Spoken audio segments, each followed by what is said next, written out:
So recently I was talking to somebody about shortages and food shortages. And we got to discussing this and they're saying that's not all the shortages that we're seeing. On top of food shortages, there's other things that are terrifying, even more so than the food shortage that we are currently experiencing. So, in today's video, I want to provide you with a warning that these shortages are terrifying. What we are seeing right now in the United States is shocking to many people. And I want to just ask you this. If you are seeing shortages, no matter what it is, let me know what that is down in the comment section below. But here's what I can tell you. Not only are we seeing food shortages, we're also seeing medication shortages as well. And all of these things are compounded by the diesel shortage and a worker shortage. Now, these shortages, again, are terrifying. And my goal is not to make you worry. My goal here is to get you to think and be prepared for what many experts say is a coming crisis. The shortages that we currently have regarding food, medications, these things, what experts are telling us is these are only going to get worse. So make sure you are prepared. Now, I'm going to talk about food shortages in just a moment because there is something just as pressing as a food shortage, and that is a medication shortage and a labor shortage. I want to explain why this is. Because when we currently have shipping issues and medication can't get to the pharmacies as quickly as before, well, here's what happens. Many people worry that when they go to their pharmacy, the medication will not even be there when they need it. So what do? They stock up.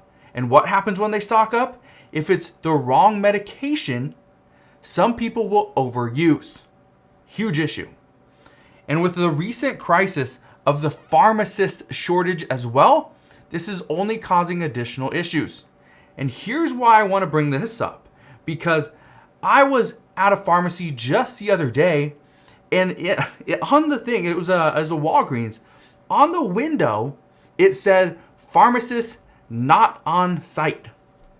There was no pharmacist on site. So, and according to my research, if there's no pharmacist on site, some prescription medications cannot get filled because it has to go through a pharmacist. Do you see why this is a huge issue? This could cause huge problems. The ramifications of a pharmacist shortage and a medication shortage are huge. These are life-changing, okay? Life-altering things. For instance, I'll just talk about a pretty known product. Let's say you are prescribed Xanax or Valium. There's even Ativan. All these things are used for anxiety. And the reason I bring this up, I do not take any one of these, but the reason I bring this up is because anxiety and depression are two major issues here in the United States, especially over the past 2 years dealing with this pandemic and COVID. Well, what happens if the pharmacy doesn't have Xanax or Valium or Ativan?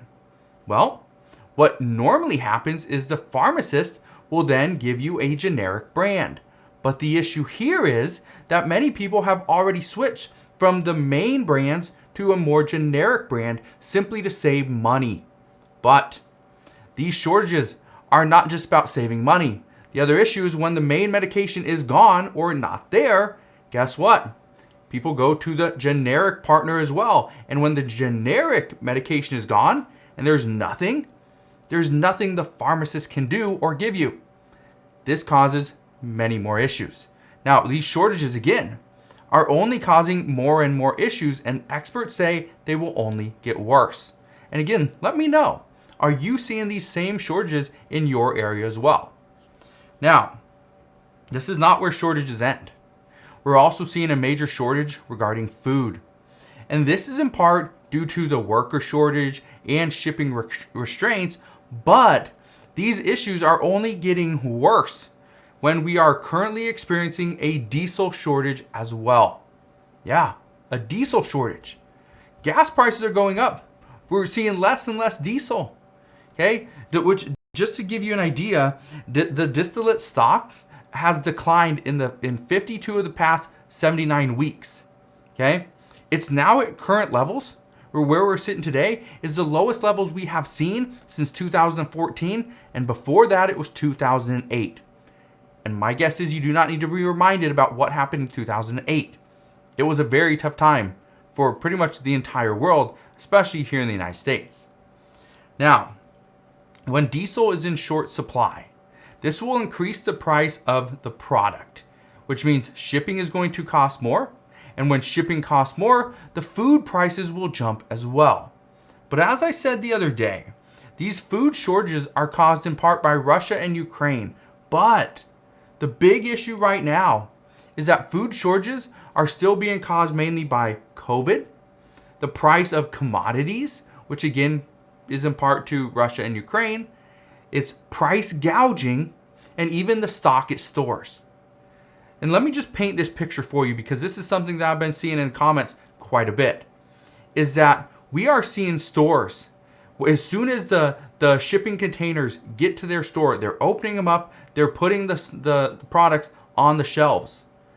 The issue is there's a shortage of workers. So by the time the product gets to the location, it could be weeks or maybe months late. And then it goes to the location when the company, or let's say Walmart or Target, for example, Kroger, they have enough employees to empty the shipping container. They put it into their warehouse or their back rooms. And then when they have the available employees there to stock the shelves, they stock the shelves. Well, if this takes an additional couple weeks to do, the issue is some products do not have that kind of a shelf life. Just think of this for, let's say, dairy, right? Milk, cheese, meats. That's a huge issue.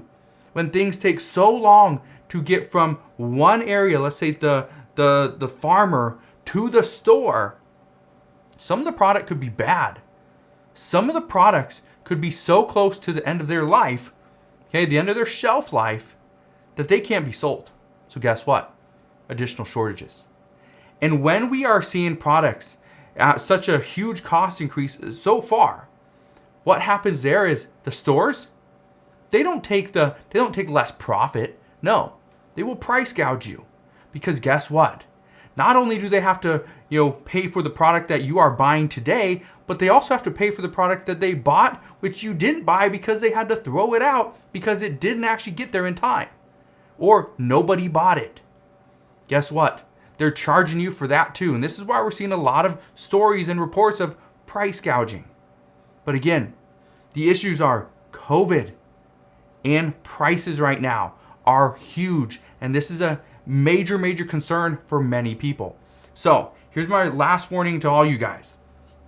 If you have the ability, and I said this before, I will continue to say it. If you have the ability, financial ability, and you have someplace to store products, food or medication, I would recommend you stock up on things that you know you will need and you can use. This includes, let's say, medication for just a regular sickness, right? Common cold. Maybe you get something like cough drops because you use them quite a bit, right?